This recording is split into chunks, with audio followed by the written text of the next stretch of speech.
live from WTVO Rockford and your home team. Eyewitness News at 5 starts now. Police arrest a suspect in the brutal murders of 4 University of Idaho students. A 28-year-old man's in custody in Pennsylvania. Rockford Rescue Mission hosts a holiday banquet. The Christmas dinner comes a little late due to last week's frigid weather. And Burpee Museum unveils a brand new event. We'll show you what life was like during the Ice Age. Good evening, I'm Mimi Murphy. Eric Wilson is off tonight. A suspect in the murders of 4 University of Idaho students has been arrested in Pennsylvania. Police working with the FBI took Brian Kohberger into custody early this morning. He's being held for extradition, facing 4 charges of first-degree murder in the deaths of Ethan Chapin, Xana Kernodle, Kaylee Conclaves, and Madison Mogan. Due to Idaho laws, police were unable to provide in-depth details about his arrest. I recognize the frustration with the lack of information that's been released. However, providing any details in this criminal investigation might have tainted the upcoming criminal prosecution or alerted the suspect of our progress.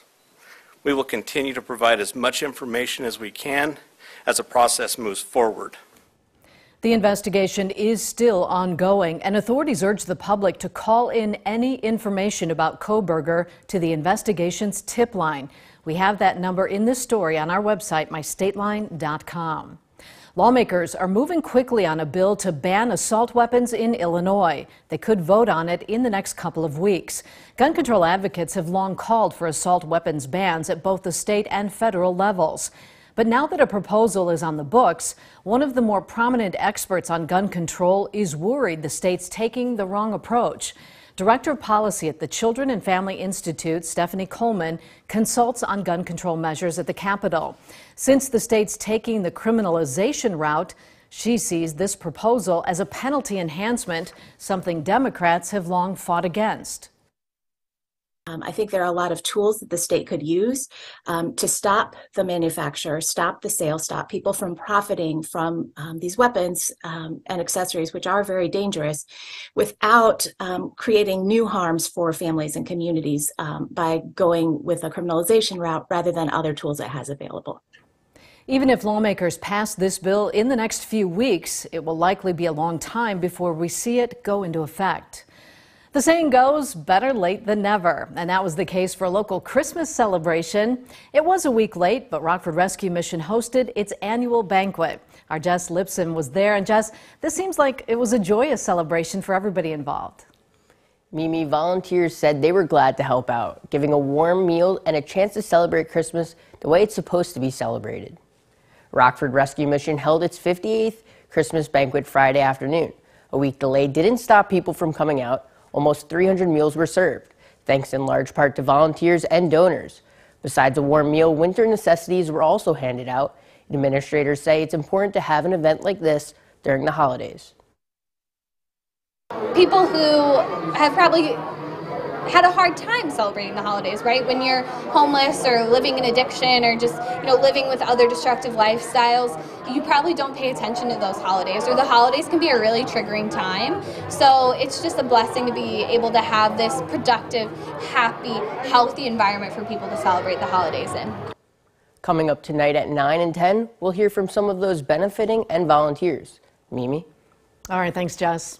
The Harlem-Roscoe Fire Department says goodbye to its fire chief while welcoming in his replacement. A walkout and swearing in took place at Fire Station 1 on Main Street in Roscoe. Firefighters got the chance to say goodbye to Chief Don Shovlin, who's retiring. He joined the department in 2001 before becoming the department's chief in 2008. Taking his place is Patrick Trollope. Trollope's been with Harlem-Roscoe for 10 years and served as battalion chief before the promotion. He says he has big shoes to fill in his new position. The standard's definitely there, but not just with him, surrounding fire chiefs as well. I see what the standard is. It's a standard of excellence, and I think showing not only working with Chief Shovlin, working with other chiefs throughout the county, but like I said with the Illinois fire chiefs, I know what that standard is, and now it's just a matter of meeting that and trying to exceed it the best I can. Trollope officially becomes the department's 9th fire chief starting on Sunday. A local coroner's office does its part to help solve the area's blood shortage. The Rock River Valley Blood Center set up shop outside the Winnebago County Criminal Justice Center in downtown Rockford. The coroner's office hosted the event. There was a t-shirt giveaway and chances to win prizes. Organizers tell us they saw a nice stream of donors. Coroner Jennifer Moraski says the idea for today's drive came from one of her deputies. There's so many things that this community needs, and the blood drive is such an easy thing to do, that people can come in while they're working. They can take a half hour, donate blood, go back to work. The blood truck is great. So she just said, let's do it. And I said, it sounds like a great idea to me. RRVBC serves 9 counties. The population of that area is almost 1.1 million people. 800 donors are needed every week to keep up with demand. Burpee Museum celebrates the holidays with a new event. The exhibit showcases the world of the Ice Age. Guests got to meet extinct giants like the Columbian mammoth and the Smilodon. Special holiday workshops such as paleo art were available. Guests had to use reasoned speculation and scientific evidence to make decisions when drawing one of North America's most famous prehistoric predators, the dire wolf. The education lead at the museum says it's important to have events like these. So we work really hard to come up with unique events for people, so when they come to Burpee, they're seeing something different each time. We put a lot of work into kind of the research behind these events. The event was free for Burpee Museum members. Some Dixon residents recently came home to a new roommate, but it's not the kind of roommate many would welcome. Our Nicole Delgado talked to Dixon police, and Nicole, they had to give the unwanted visitor the boot?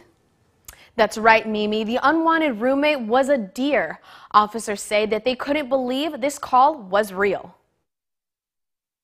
A deer broke into the apartment window. I'm thinking, like, is this really happening right now? Officer Carlos Farias has been with the Dixon Police Department for 4 years and says animal calls are not uncommon. Usually the complaints are about cats, bats, snakes, or dogs. I'm from Texas. That never happens down there. But here, first time for me, and it sounded like first time that anybody's heard of it from our department as well. The deer was hiding between the bed and the nightstand. Officer Farias had to think quick and wrestle with the deer to get it out of the apartment.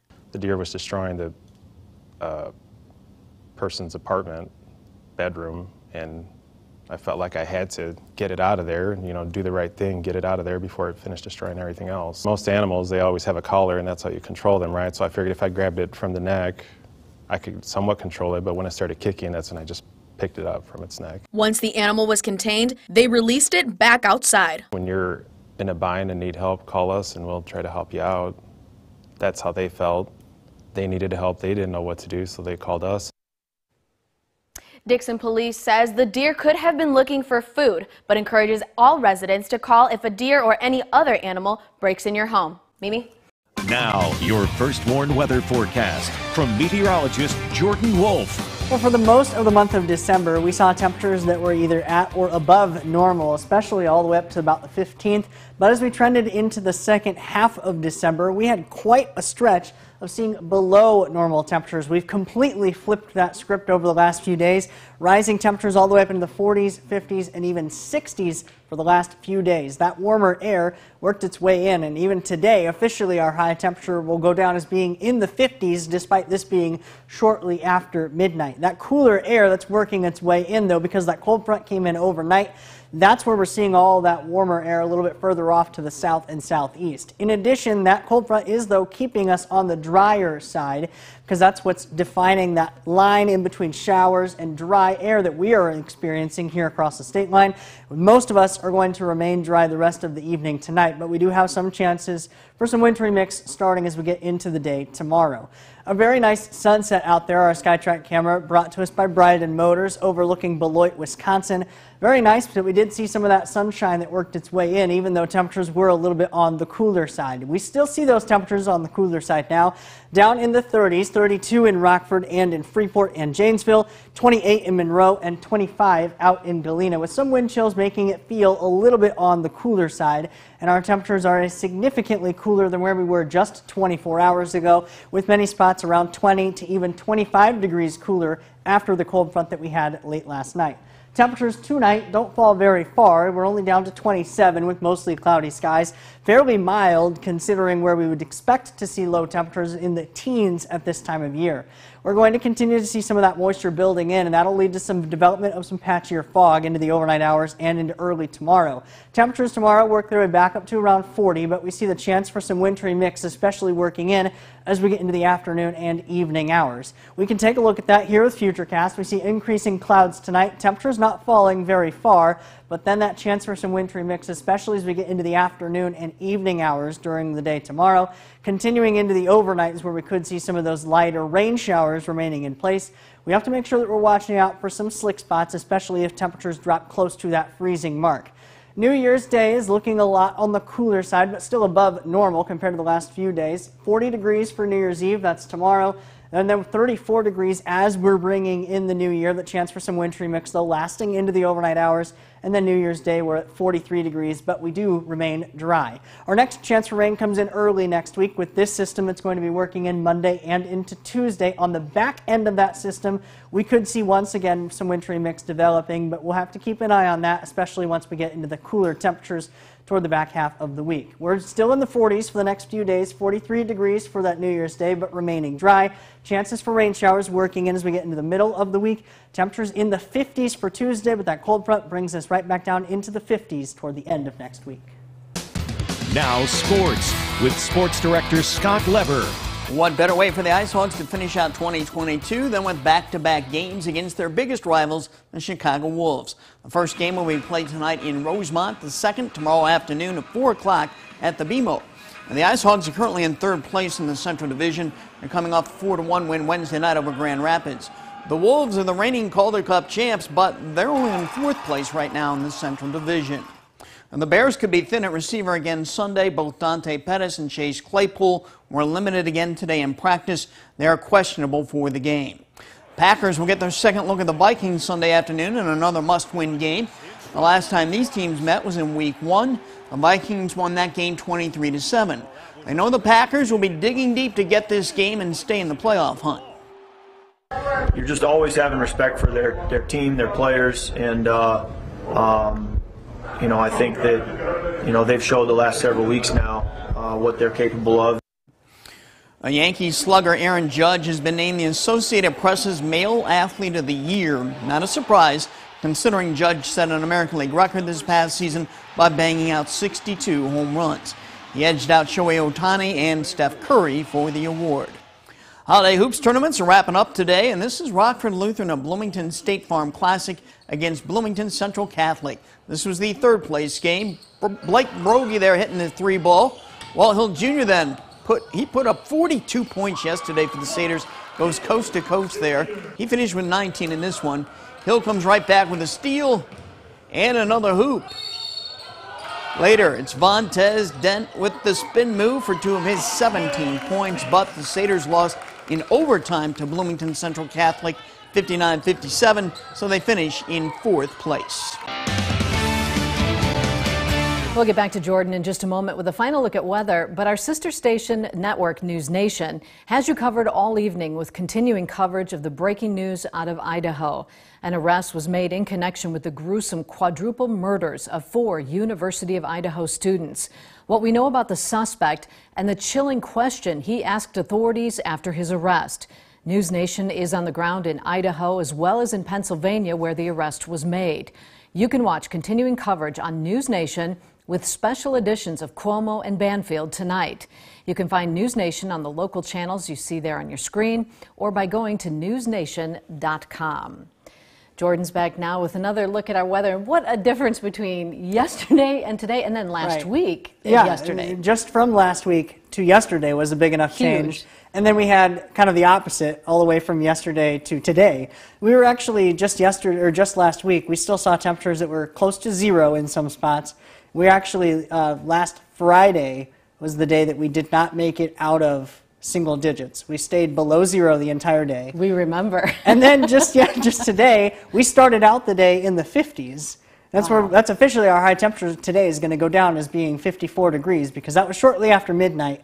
We've been in the 30s throughout much of the rest of the day, but definitely a lot better than where we were last week, and certainly a little bit of a change from where we had yesterday. Still at least clear skies on the First Horn Interactive Radar from Rockford Auto Glass and more. Here locally, some rain remaining a little bit further to the south. If you have any New Year plans, we do have to worry about maybe some chance of wintry mix working in as we get into the day tomorrow, and even during the overnight hours, right around the time that the ball would be dropping.